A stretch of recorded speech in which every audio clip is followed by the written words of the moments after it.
नमस्कार, स्वागत है आपका। मेरा नाम है विपिन विभाग। बसपा सुप्रीमो मायावती ने रविवार 1 अक्टूबर को यूपी और उत्तराखंड के बीएसपी नेताओं की बैठक बुलाई है और इस मीटिंग में पार्टी के नेशनल कोऑर्डिनेटर से लेकर बीएसपी के जिला अध्यक्षों तक बुलाया गया है, लेकिन दानिश अली को दरकिनार कर दिया गया है। पार्टी सुप्रीमो मायावती पहले ही अकेले लोकसभा चुनाव लड़ने का ऐलान कर चुकी हैं। एमपी के विधानसभा चुनाव के लिए अब तक 16 उम्मीदवारों के नाम की घोषणा हो चुकी है।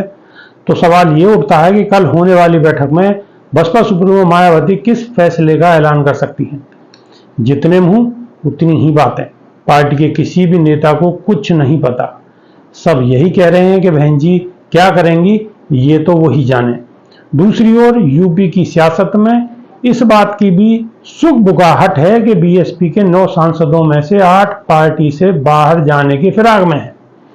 बसपा सुप्रीमो मायावती और उनकी पार्टी बीएसपी मुश्किल दौर से गुजर रही है। यूपी का पिछला विधानसभा चुनाव वो बुरी तरह से हार चुकी हैं। शरद पवार और लालू यादव से लेकर अखिलेश यादव तक उन पर बीजेपी की बी टीम होने का आरोप लगा रहे हैं। बीएसपी के कई सांसद दूसरी पार्टी में जाने की तैयारी में हैं। अगले लोकसभा चुनाव के लिए बीजेपी के खिलाफ विपक्षी एकता के रूप में इंडिया गठबंधन बन चुका है। बसपा सुप्रीमो मायावती की पार्टी बीएसपी इस गठबंधन से अब तक बाहर है। तो क्या वे इस फैसले पर अड़ी रहेंगी या फिर आगे जाकर वो अपना फैसला बदल सकती हैं। पिछले ही महीने 23 अगस्त को मायावती ने बारी बारी से यूपी और उत्तराखंड के बीएसपी नेताओं की मीटिंग बुलाई थी, जिसमें उन्होंने अपने भतीजे आकाश आनंद को जयपुर से बुलाया था। आकाश उन दिनों राजस्थान में रोड शो कर रहे थे। तब मायावती ने भतीजे आकाश आनंद के कंधे पर हाथ रखकर आशीर्वाद दिया था। इसी बैठक में मायावती ने एक साथ इंडिया गठबंधन और बीजेपी के खिलाफ बातें कही थी। इस दौरान मायावती की पार्टी ने संसद में महिला आरक्षण का समर्थन किया, पर उन्होंने पिछड़ों के लिए आरक्षण की मांग की।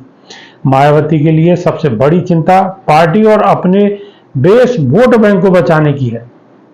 जिस इमरान मसूद को बड़े मान सम्मान के साथ मायावती बीएसपी में लेकर आई थी, वे इमरान अब पार्टी से बाहर हैं। पश्चिम यूपी के बड़े मुस्लिम नेता इमरान अब राहुल गांधी का गुणगान कर रहे हैं। बीएसपी सांसद दानिश अली का मामला तो सबके सामने है।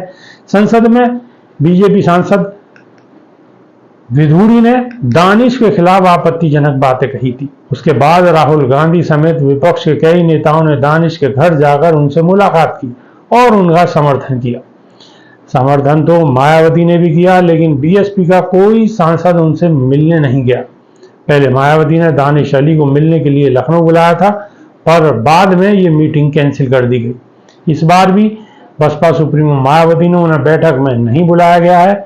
बीएसपी के 9 लोकसभा सांसद हैं और बताया जा रहा है कि गिरीश चंद्र जाटव को छोड़कर बीएसपी के बाकी 8 सांसद बाहर जाने की योजना पर काम कर रहे हैं।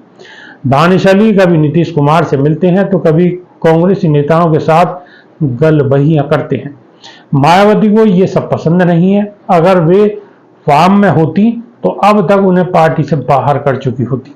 धर्मवीर चौधरी को टीवी न्यूज चैनल पर जाने पर बीएसपी ने बाहर कर दिया, लेकिन पार्टी के बिजनौर से सांसद मलूक नागर आए दिन टीवी डिबेट करते हुए नजर आते हैं, लेकिन उनके खिलाफ कोई कार्रवाई नहीं होती। रविवार को होने वाली बैठक में लोकसभा चुनाव की तैयारी को लेकर समीक्षा होगी और क्या होगा ये देखने वाली बात होगी। अभी के लिए सिर्फ इतना ही। नमस्कार।